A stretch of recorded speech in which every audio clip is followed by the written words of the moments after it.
All right, as you can see from those numbers, certainly a Morrison loss, not so much an Albanese win.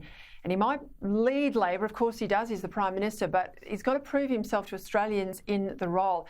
That swing away from Labor is actually worse than their result under Bill Shorten. 7 out of 10 Australians, as I say, not giving Anthony Albanese their first preference to lead.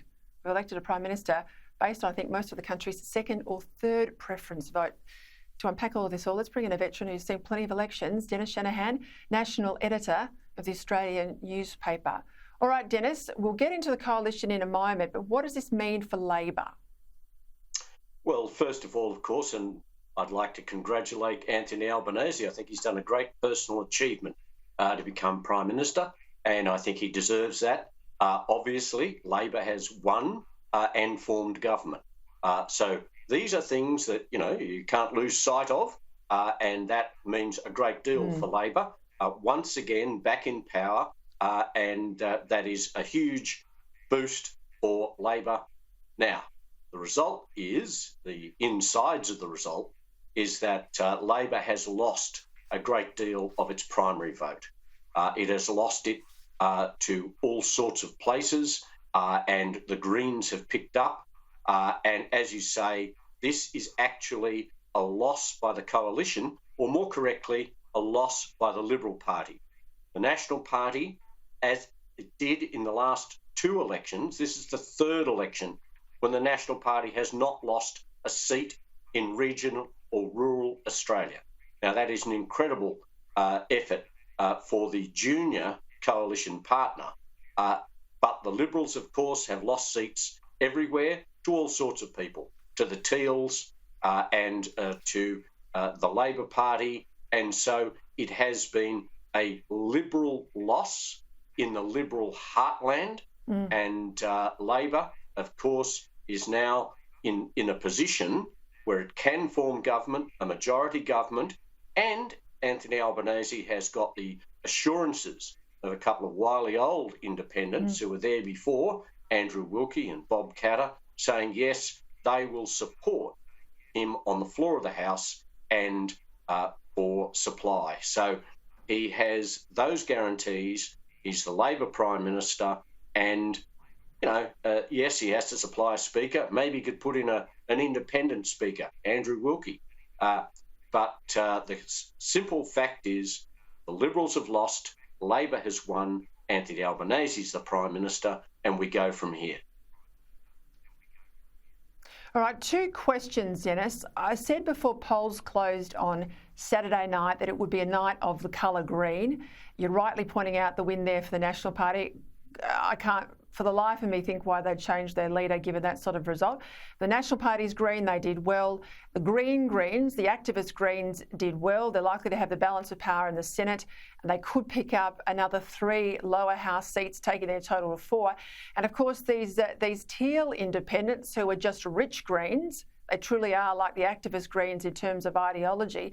You've got quite an unruly crossbench. I think Anthony Albanese will be adept at handling that. He was very good in the 2010 hung parliament. I'll have something to say about that in a moment. But what's your read on how they're going to manage legislation? Because really, the whip hand is without a bat. Well, at this stage, it certainly looks like the Greens have profited from Labor's losses, but it is in the House. Anthony Albanese still has that majority of his own and guaranteed support from some of the existing independents. I thought it was interesting today at his press conference, Anthony Albanese made the point that he had already spoken to those existing independents who he's dealt with in the past as Leader of the House and as Leader of the Opposition, and so he has their vote. Now, that actually, in the House of Representatives, means he can actually deal out the teals. The teals can be dealt out, and so can the Greens in the House. So the teals, while Anthony Albanese won't make a point of this, he keeps saying he's going to treat them all with respect, he can actually ignore the teals. For all their effort, for all their millions spent, he can actually ignore them. Different issue in the Senate, where the Greens have done extremely well. There are no teals, and the Greens could very well have a balance of power in their own right, although it would seem that there may still be either a Jackie Lambie or a Clive Palmer who can actually negotiate with the Labor Party as well. But that's all based on the fact that the coalition will block Labor legislation in the Senate.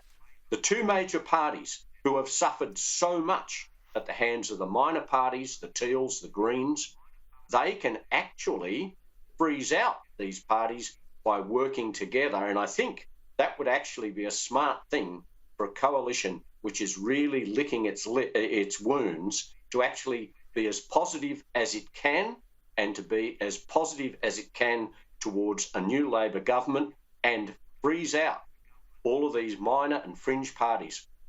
One interesting thing, of course, in the House, we've got a record number of independents. There's only one real independent, and that's Di Lay from the seat of Fowler, who defeated Christina Keneally in her attempt to hold on to a very safe Labor seat.